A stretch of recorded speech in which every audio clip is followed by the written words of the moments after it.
about the Supreme Court. Some Republican senators like Ted Cruz are criticizing Biden for saying he'll pick a black woman for the Supreme Court. He said it's quote unquote offensive because somehow the black woman he chooses wouldn't be the most qualified for the job. But Republicans like Cruz also celebrated when Trump picked Amy Coney Barrett for the Supreme Court, with Cruz telling Barrett during her confirmation hearing, quote, "Your children have been wonderfully well behaved. I think you're an amazing role model for little girls. What advice would you give little girls?" So my question for you is, why do you think Republicans like Ted Cruz are acting so angry about Biden picking a black woman for the Supreme Court when they were very happy when Trump picked Amy Coney Barrett for the court? I read that exact quote yesterday. Glad lots of people are following it. I think that's really a question for Senator Cruz. But it is important to note, as you just did in your question, that there was never an objection by Senator Cruz to Donald Trump promising he'd nominate a woman in 2020. You noted what he said to the woman he nominated in the hearing and how he applauded her in the hearing. The notion, the president's view is the notion that there has not been a black woman ever on the Supreme Court in 230 years is a problem with the process, not a lack of qualified, credentialed people to consider and nominate. That's his view, but I think that's a question best for Senator Cruz. Why do you think, what's the difference between Trump picking Amy Coney Barrett and saying he'd pick a woman in advance and Biden picking a black woman? That's exactly why I called out this issue yesterday, but I am blissfully not a spokesperson for Senator Cruz, so he can best answer that question. Yeah. I wonder why Ted Cruz was so effusive when Trump named a woman to the Supreme Court and wasn't at all concerned that he limited his decision based on certain criteria, and yet he's decidedly not happy about Biden naming a black woman. I wonder what the difference is. Yeah, I can't quite put my finger on it. And by the way, it wasn't only Trump who vowed to nominate a woman to the Supreme Court to exactly zero pushback from Republicans.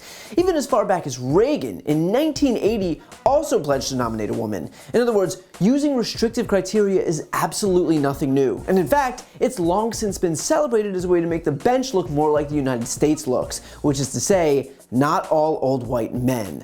But it's only now that Biden moved to nominate a black woman that suddenly conservatives are having a collective meltdown, in case the dog whistle wasn't already obvious enough. And of course, the excuse Republicans use to justify their position is that they're simply concerned that she won't be qualified, which, first of all, she will, considering Biden's already acknowledged that he'd nominate someone who's already a judge and who's already confirmed. But second of all, if they were actually concerned about qualifications, then why didn't a single Republican push back on Amy Coney Barrett, who had never tried a case to verdict or argued an appeal in any court? She had all of 2 years' experience practicing law when she was confirmed to the Supreme Court. So maybe, if you're a Republican who supported Amy Coney Barrett's nomination, you think twice before denigrating a nominee that Biden hasn't even named yet, just because you can't stomach a black woman sitting on the court.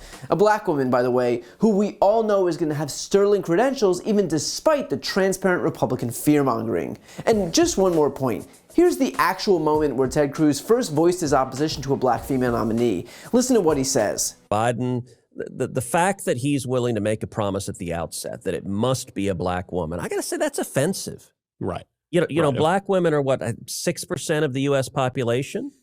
He's saying to 94% of Americans, I don't give a damn about you. That it's offensive to nominate a black woman because black women make up 6% of the population, and so it's a slap in the face to the other 94% of Americans. But by that logic, that means that it's always going to be a white person, because if the goal is to appeal to the majority and white people are and remain the majority, then you wouldn't be able to nominate anyone who isn't non-white, which, quiet part out loud, is the point for Ted Cruz. So look, at the end of the day, these Republicans will pepper you with every complaint under the sun, but their hypocrisy is as clear as day. They didn't mind criteria for Supreme Court nominees until this very specific criteria presented itself, and that speaks for itself. But then, you all know the saying, when someone shows you who they are, believe them. To see more videos like this, click the subscribe button right here on this screen. And if you want to support my work, subscribe to my podcast, No Lie with Brian Tyler Cohen. I cover the most important stories each week, and my guest is always one of the top political figures, including Vice President Kamala Harris, Jen Psaki, Elizabeth Warren, Pete Buttigieg, Nancy Pelosi, Katie Porter, Cory Booker, and so many more. The podcast link is also right here on this screen, so give it a listen and subscribe on Apple Podcasts, Spotify, or wherever you listen to podcasts.